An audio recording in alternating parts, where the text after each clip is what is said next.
அனைவருக்கும் வணக்கம். ஸோ இன்னைக்கு இந்த வீடியோவில் வந்து பார்த்தீங்க அப்படின்னா எனக்கு ரொம்ப பிடிச்ச காய்கறிகளில் வெண்டைக்காயும் ஒன்று. ஸோ வெண்டைக்காய் பற்றி தான் இந்த வீடியோவில் நம்ம பேச போகிறோம். ஸோ வந்து பார்த்தீங்க அப்படின்னா இப்போ ரீசெண்டாக அப்லோட் பண்ண வீடியோஸ்லாம் பார்த்துருந்தீங்க அப்படின்னா தெரிஞ்சிருக்கும் எனக்கு வந்து ஃபுட்டு எவ்வளோ பிடிக்கும் அப்படின்னு சொல்லிட்டு. முக்கியமாக வந்து காய்கறி பழங்கள்லாம் நான் எவ்வளோ விரும்பி சாப்பிட்றேன் அப்படின்றது உங்களுக்கு நல்லா தெரிஞ்சிருக்கும். பார்த்தீங்கன்னா எனக்கு குழந்தையில சுத்தமாக பிடிக்காதுங்க. நான் தொடவே மாட்டேன். அது குழகுலான் இருக்குது அப்படின்ட்டு நான் சாப்பிட மாட்டேன். பட் வீட்டில் என்ன சொல்லுவாங்க அப்படின்னா வந்துட்டு, நீ வெண்டைக்காய் சாப்பிட்டீங்கன்னா மேக்ஸ் சூப்பராக போடுவேன், வெண்டைக்காய் சாப்பிட்டீங்கன்னா வேற லெவலில் மேக்ஸ் உனக்கு வரும், 100 out of 100 மார்க் வாங்குவேன். ஸோ அப்போ 100 மார்க் நீ வாங்கணும் அப்படின்னா வெண்டைக்காய் சாப்பிடு, நீ வெண்டைக்காயே சாப்பிட மாட்டேங்கிற அதனால தான் மேக்ஸ் வர மாட்டேங்குது அப்படிலாம் சொல்லிடுவாங்க. நான் அதுக்காகவே உட்காந்து அப்படியே வாயில போட்டு டொபக்கன்லாம் முழுங்கியிருக்கேன். பட் கடைசி வரைக்கும் வெண்டைக்காயும் எனக்கு பிடிக்கல. மேக்ஸ்லையும் நான் இது வரைக்கும் 100 மார்க்லாம் வாங்கினதே கிடையாது. அண்ட் எத்தனை பேருக்கு வீட்டில் வந்து வெண்டைக்காய் சாப்பிட்டா மேக்ஸ் வரும் அப்படின்னு சொல்லியிருக்காங்க அப்படின்றது கீழே கமெண்ட் பண்ணுங்க. அண்ட் ஆக்சுவலி எனக்கு வெண்டைக்காயே பிடிக்காம தாங்க இருந்தது. பட் இப்போ ரீசெண்டாக ஒரு 2-3 இயர்ஸ் பேக்கு தான் வந்து நாங்கள் கேஎம்சிஹெச் வந்து இன்டர்ன்ஷிப் போவோம். ஸோ அங்கே வந்து பார்த்தீங்க அப்படின்னா என் ஃப்ரெண்டு சுப்ரஜா அப்படின்னு சொல்லிட்டு, நான் இது வரைக்கும் அவகிட்ட கூட சொன்னதே கிடையாது. அவள் தான் வந்து நல்ல சூப்பராக சமைப்பா. அவள் வந்து அன்னைக்கு வெண்டைக்காய் பொரியல் வந்து செஞ்சிருந்தா, நல்லா ஃப்ரை மாதிரி சூப்பராக செஞ்சிருந்தா. பட் அது கொஞ்சம் தான் சாப்பிட்டா, கிட்டத்தட்ட முக்கால்வாசி நான் வந்து காலி பண்ணேன். அன்னைக்கு நல்லா இருந்தது. அவகிட்டே ரெசிபிலாம் வாங்கி வீட்டில எல்லாம் அப்படியே அந்த லாக்டவுன் டைம்லாம் எனக்கு நல்லா சமைக்க தெரியும் அப்படின்லாம் சொல்லி எல்லாத்துக்கும் சமைச்சு எல்லாத்துக்கும் எங்கள் வீட்லேயும் ரொம்ப பிடிக்கும். வெண்டைக்காய் வந்து வேற லெவலில் நான் சமைப்பேன். அண்ட் வந்து பார்த்தீங்க அப்படின்னா அதுக்கப்புறம் அந்த மாதிரி ஃப்ரையாக சாப்பிட்றது கொஞ்சம் கம்மி பண்ணி லைட்டாக ஃப்ரை பண்ணி சாப்பிட்றது. அதுக்கப்புறம் மற்ற பொரியெல்லாம் நம்ம எப்படி சமைப்போமோ அந்த மாதிரிலாம் சமைச்சு சாப்பிட ஆரம்பிச்சிட்டேன். எனக்கு இப்போ வந்து வெண்டைக்காய் ரொம்ப பிடிச்ச ஒரு காய்கறிகளில் வெண்டைக்காயும் ஒன்று. நான் நல்லா விரும்பி சாப்பிட்ற காய் வந்து வெண்டைக்காய். அண்ட் வந்து பார்த்தீங்க அப்படின்னா இது வரைக்கும் நான் சுப்ரஜாட்ட சொன்னதில்லை. Thank you so much Supraja. Next வந்து பார்த்தீங்க அப்படின்னா இப்போ ஏன் இந்த வெண்டைக்காயை பற்றி நீ இவ்வளோ பேசிகிட்டு இருக்க அப்படின்னு பார்த்தீங்கன்னா, ஒரு 2 days பேக்குங்க, நேற்று வந்து நாங்கள் வந்து என் ஃப்ரெண்டு வீட்டுக்கு போயிருந்தோம். லஞ்சுக்கு வந்து நாங்கள் எல்லாம் போயிருந்தோம். அப்போ வந்து பார்த்தீங்க அப்படின்னா வெண்டைக்காய் ஃப்ரை வந்து செஞ்சுருந்தேன். நான் சொன்னேன், குழந்தைங்களாம் சாப்பிட்றாங்களா, ஏன் எப்பவும் நான் கிட்டத்தட்ட 2-3 தடவை போயிருக்கோம், ஏன் எப்பவும் வெண்டைக்காய் ஃப்ரையாவே செய்யற, நீ வந்து பொரியல் மாதிரி செஞ்சு கொடுக்கலாம்ல அப்படின்னு சாப்பிடவே மாட்டாங்க வீட்டில் அப்படின்னு சொல்லிட்டு ரொம்ப ஃபீல் பண்ணா. அப்போதான் வந்து நான் நினைச்சேன், இந்த குழந்தைகிட்ட எல்லாம் பேசினும் போது அந்த குட்டி சொல்றா, எனக்கு ஃப்ரையா இருந்தா தான் ரொம்ப பிடிக்கும், வெண்டைக்காய் ஃப்ரை, வெண்டைக்காய் சிப்ஸ் அப்படின்னு சொல்ல, என்ன வெண்டைக்காய் காயே வாயில வரல, பொரியலே வாயில வரல அப்படின்ட்டு. அப்பதான் நான் நினைச்சேன் அதோட இதை வந்து எங்க குழந்தைங்கள்லாம் இப்போ ரொம்ப மிஸ் பண்றாங்க. டீனேஜ்ல இருக்கிறவங்களாம் ரொம்ப மிஸ் பண்றாங்க. ஃபுல்லா வந்து டேஸ்ட்டுக்கு தான் இம்பார்ட்டன்ஸ் தராங்க. இதுவும் நல்ல டேஸ்ட் தான். வெண்டைக்காய் பொரியலாக சமைச்சு சாப்பிட்டோம் அப்படின்னாலும் அது ஒரு அமேசிங்கான டேஸ்ட். அதை ஏன் மிஸ் பண்ணுறாங்க அப்படின்ட்டு எனக்கு ரொம்ப கஷ்டமாக போச்சு.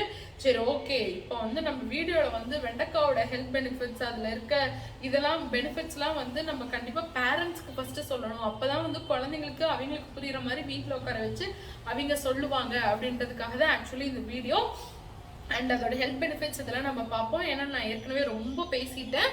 ஸோ ஆக்சுவலி எனக்கு ஸ்டார்டிங் ட்ரபிளாக இல்லைங்க, எண்டிங் ட்ரபிள் தான், விட்ட பேசிகிட்டே இருப்பேன். அதோட ஹெல்த் பெனிஃபிட்ஸ் இதெல்லாம் பார்த்தீங்க அப்படின்னா எக்கச்சக்கமாக இருக்குது. ஃபஸ்ட்டு வந்து நம்ம வெண்டைக்காயை வந்து அவாய்ட் பண்ணுறதுக்கான ரீசன் வந்து அது கொழப்பழப்பாக இருக்குது, வளவலன்னு இருக்குது அப்படின்னு தான். ஸோ வந்து வெண்டைக்காயிலையும் அப்புறம் வந்து கத்தாழை, அலோவேரா அப்படின்னு நம்ம சொல்லுவோம் இல்லைங்களா. ஸோ இது ரெண்டுல தான் வந்து இந்த மாதிரி நல்லா கொழகொலன்னு இருக்கும். ஸோ அது ரெண்டுமே வந்து அந்த கொழகொலன்னு இருக்கிறது வந்து எவ்வளோ ஹெல்த் பெனிஃபிஷியலான ஒரு விஷயம் அப்படின்றது பார்த்தீங்க அப்படின்னா, அந்த இது வந்து மியூசிலேஜ் அப்படின்னு சொல்லுவாங்க. நல்லா கொலகொலன்னு இருக்கு இல்லைங்களா. ஸோ அதை வந்து மியூசிலேஜ் அப்படின்னு சொல்லுவாங்க. அது வந்து நம்ம பாடியில் வந்து இருக்கக்கூடிய அந்த ஃபேட், கொழுப்பு, கொலஸ்ட்ரால் இதெல்லாம் இருக்கு இல்லைங்களா, அது எல்லாத்தையும் டொபக்குன்னு பிடிச்சி காலையில் வந்து நம்மளோட காலை கடனில் வந்து டொயின்னு வெளியே வர்றதுக்கு ரொம்ப ஹெல்ப்ஃபுல்லாக இருக்கும். அண்ட் நம்ம பாடியில் இருக்க டாக்ஸிக் சப்ஸ்டன்ஸ் இது எல்லாமே ஃப்ளஷ் பண்ணிட்டு வெளியே வர்றதுக்கும் ரொம்ப ஹெல்ப்ஃபுல்லான ஒரு விஷயம் தான் அந்த கொலகொலப்பு. ஸோ வந்து ப்ளீஸ் அதை அவாய்ட் பண்ணிடாதீங்க. வெயிட் லாஸ் ஜேர்னியில் இருக்கீங்க அப்படின்னா நீங்களும் வந்து உங்களோட டயட்டில் வந்து வெண்டைக்காய் இன்க்ளூட் பண்ணிக்கோங்க. நெக்ஸ்ட் உங்களுக்கு எவ்வளோ சேஞ்சஸ் தெரியுது அப்படின்றத நீங்கள் பார்ப்பீங்க. ஃபேட் வந்து ரெடியூஸ் பண்ணுறதுக்கு ரொம்ப ஹெல்ப்ஃபுல்லாக இருக்கும்.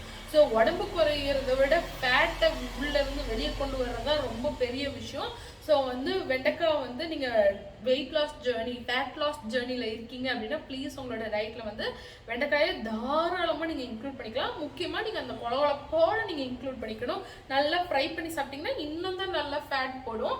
ஸோ நெக்ஸ்ட் என்ன அப்படின்னு பார்த்தீங்க அப்படின்னா, நம்ம பாடியில் வந்து நம்மளோட வயிறில் வந்து போய் அந்த மியூசிலேஜ் வந்து செட்டில் ஆகும்போது நல்ல டைஜஷனுக்கு வந்து ரொம்ப ஹெல்ப்ஃபுல்லாக இருக்கும்.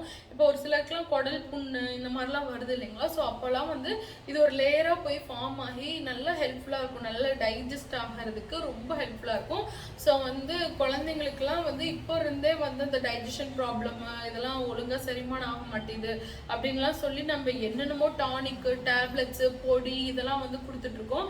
ஸோ இப்போ இருந்தே அப்படி ஆகுது அப்படின்னா நம்ம எப்படி சமைக்கிறோம், நம்ம நிறைய ஹெல்தியான ஃபுட்டு தரோம், பட் அது எப்படி சமைச்சு தரோம் அப்படின்றது ரொம்ப முக்கியம். ஸோ வந்து வெண்டைக்காயை வந்து முடிஞ்ச அளவு குழந்தைங்களுக்கு இந்த மாதிரி கொடுத்து பழக்குங்க. ரொம்ப வந்து நீங்க இதை வந்து எப்படி அவங்களுக்கு பிடிக்கிற மாதிரி தரணும் அப்படின்லாம் நீங்க ரொம்ப ஃபீல் பண்ணிட்டு இருக்க வேண்டாம். எப்பவும் போல காய்கறி வந்து எப்படி சமைப்பீங்களோ அந்த மாதிரியே பொரியல் செஞ்சு நீங்க தாராளமா கொடுக்கலாம்.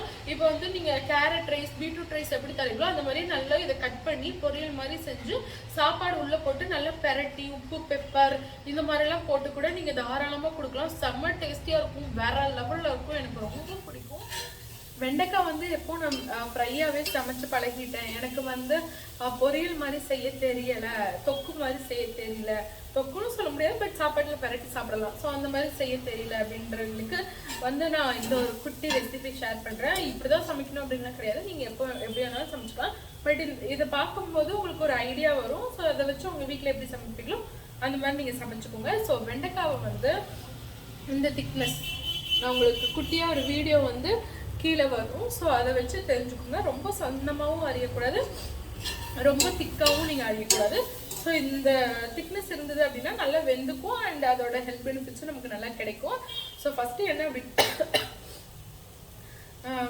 அப்படின்னு பார்த்தீங்கன்னா எண்ணெய் ஊற்றி அதில் வந்து எப்பவும் போல் கடுகு, அப்புறம் வந்து இந்த உளுந்து இதெல்லாம் நம்ம மிக்ஸ் பண்ணி வச்சுக்கணும் இல்லைங்களா. ஸோ அந்த இதெல்லாம் நல்லா மிக்ஸ் பண்ணி நீங்கள் போட்டுக்கோங்க. நல்லா தாளிச்சுட்டு கருவேப்பிலை இதெல்லாம் போட்டு நல்லா தாளிச்சுக்கோங்க எப்பவும் போல். அதுக்கப்புறம் வந்து வெங்காயத்தை நல்லா சின்னதாக அரிஞ்சு ஆம்லேட்டுக்கு நம்ம எப்படி அறிவோமோ அந்த மாதிரி அரிஞ்சு அதுவும் உள்ளே போட்டு நல்லா கோல்டன் ப்ரௌன் வர வரைக்கும் நல்லா தாளிச்சுக்கோங்க, நல்லா வதக்கிக்கோங்க. அதுக்கப்புறம் வந்து தக்காளி ஆட் பண்ணுறதுனா பண்ணிக்கோங்க. நான் இன்னைக்கு ஆக்சுவலி ஆட் பண்ணுறேன். எப்போவுமே மேக்ஸிமம் ஆட் பண்ண மாட்டோம், உங்களோட விருப்பத்துக்கு தகுந்த மாதிரி வந்து தக்காளி ஆட் பண்ணிக்கோங்க. அதுக்கப்புறம் நீங்கள் என்ன பண்ணலாம், மஞ்சத்தூள், மிளகாத்தூள் இல்லைன்னா மிளகுத்தூள் உங்களுக்கு எது பிடிக்குமோ அது ஏதாச்சும் ஒன்று ஆட் பண்ணிக்கோங்க. அதுக்கப்புறம் வந்து மஞ்சத்தூள், மிளகாத்தூள், உப்பு எவ்வளோ தேவையோ அதுவும் வந்து ஆட் பண்ணி அது நல்லா அதோட மசாலோட பச்சை வாசம் போகிற வரைக்கும் நல்லா கிண்டி விட்டுட்டே இருங்க. கொஞ்சமாக தண்ணி ஊற்றுங்க, ஸோ தட் அது எல்லாம் காம்பினேஷனாக நல்லா மிக்ஸ் ஆகிடும். ஸோ அது நல்லா வந்து குக் ஆகட்டும், அதோட பச்சை வாசம் போகிற வரைக்கும். ஆக்சுவலி அதுதான் குக் ஆகிட்டு இருக்கு. அப்புறம் அது நல்லா வெந்ததுக்கப்புறம் அதோட பச்சை வாசமும் போயிருக்கும், நல்லா குக் ஆகிருக்கும். ஸோ அதுக்கப்புறம் நீங்கள் என்ன பண்ணணும் அப்படின்னா, இப்போ நம்ம வெண்டைக்காய் வந்து கட் பண்ணி வச்சுருக்கோம் இல்லைங்களா, ஸோ அதுவும் வந்து உள்ளே போட்டு நல்லா மிக்ஸ் பண்ணிகிட்டே இருக்கணும் கைவிடாமல், இல்லைன்னா கருகி போடுறதுக்கு கொஞ்சம் வாய்ப்பு இருக்குது. ஸோ நல்லா மிக்ஸ் பண்ணிகிட்டே இருங்க. அதோட நல்லா வெண்டைக்காய் வேகிற வரைக்கும் நல்லா குக் பண்ணிக்கோங்க. அதுக்கப்புறம் என்ன பண்ணணும்னா ரொம்ப கொஞ்சமாக சீரகத்தூள் லைட்டாக தூவி விடுங்க. அப்படி இல்லை அப்படின்னா கரம் மசாலா என்ன மசாலா ஊற்றிட்டுருக்கோ லைட்டாக மிளகு தூவி விட்டு நல்லா கிண்டி விட்டுட்டே இருங்க. ஒரு நல்ல ஃப்ளேவராக அமேசிங்காக இருக்கும்.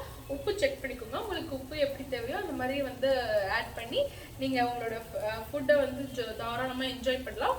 ஸோ எஸ்,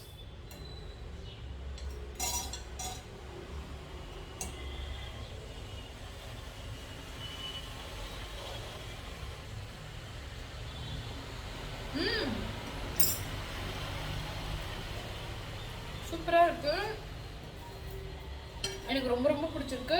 கண்டிப்பாக இந்த ரெசிபி வந்து வீட்டில் ட்ரை பண்ணி பாருங்க. இப்படி தான் சமைக்கணும்னு அப்படின்னு சொல்ல கிடையாது, உங்களுக்கு வந்து எந்த மாதிரி சமைக்க பிடிக்குமோ அந்த மாதிரி சமைச்சுக்கோங்க. நான் ஜஸ்ட் உங்ககிட்ட ஒரு ஐடியா தான் ஷேர் பண்ணியிருக்கேன்.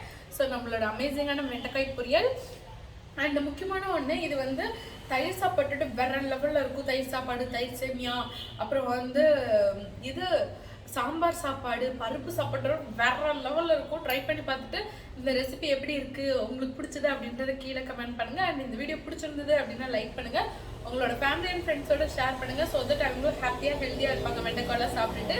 மறுபடியும் இன்னொரு இன்ட்ரெஸ்டிங்கான வீடியோவில் வந்து உங்களை மீட் பண்ணுறேன். அது வரைக்கும் பாய், நன்றி, வணக்கம்.